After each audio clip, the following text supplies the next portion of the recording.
NEET தேர்வுக்கு எதிராகவும் டெல்லியில் நடைபெற்று வரும் இளைஞர்களின் போராட்டத்திற்கு ஆதரவாகவும் தமிழ்நாடு முழுவதும் போராட்டம் நடைபெற்று வரும் நிலையில் தற்போது கோவையிலும் போராட்டம் நடைபெற்று வருகிறது. அந்த காட்சிகளை தற்போது பார்க்கலாம்.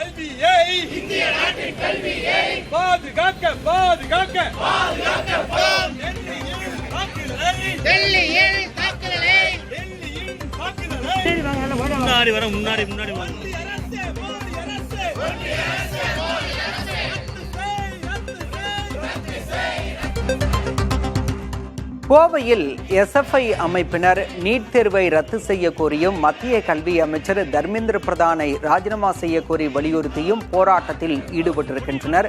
திடீரென்று சாலையின் ஓரமாக அவர்கள் அமர்ந்து முழக்கங்களை எழுப்பி வருகின்றனர்.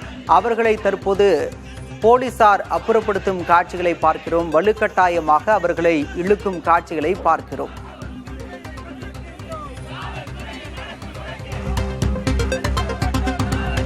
நீட் தேர்வை ரத்து செய்ய கோரியும் டெல்லியில் நடைபெறும் இளைஞர்களின் போராட்டத்திற்கு ஆதரவாகவும் தமிழ்நாடு முழுவதும் பல்வேறு பகுதிகளில் இளைஞர்கள் எஸ்எஃப்ஐ அமைப்பினர் டைஃபி அமைப்பினர் போராட்டத்தில் ஈடுபட்டிருக்கின்றனர். அந்த வகையில் தற்போது நாம் பார்க்கக்கூடிய காட்சி கோவையில் இளைஞர்கள் எஸ்எஃப்ஐ அமைப்பினர் போராட்டத்தில் ஈடுபட்டிருக்கின்றனர்.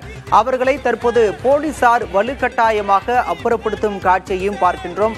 ஆனால் இளைஞர்கள் அதற்கு ஈடுகொடுக்காமல் தற்போது தொடர்ந்து போராட்ட களத்தில் முழக்கங்களை எழுப்பி வருகின்றனர்.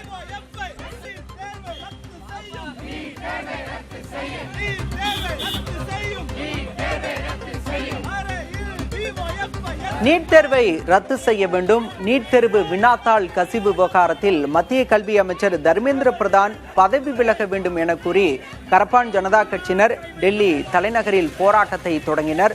ஒரு மாதத்திற்கு மேலாக அங்கு போராட்டம் நடைபெற்று வரும் நிலையில் தற்போது அந்த போராட்டத்திற்கு ஆதரவாக தமிழ்நாட்டிலும் போராட்டம் என்பது தீவிரமடைந்திருக்கிறது.